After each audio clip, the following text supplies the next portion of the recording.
มนต์เสือห้องยามเธอน้ำเนินเจอที่อยู่เป็นมังปองน้องเอ๋ยห้องยามใจเลยมาหัน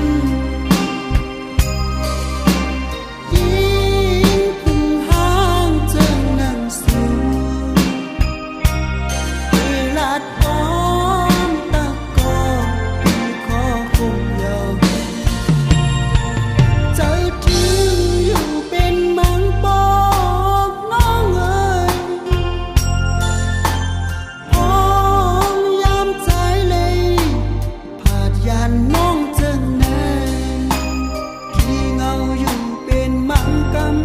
ำเขายามหันนัง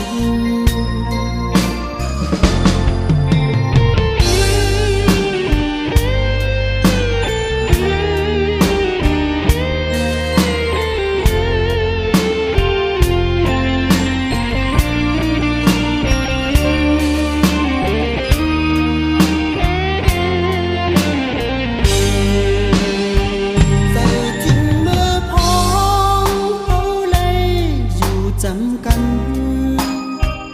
เจอถึงเมื่อพ้องเขาเลยรูปลาจี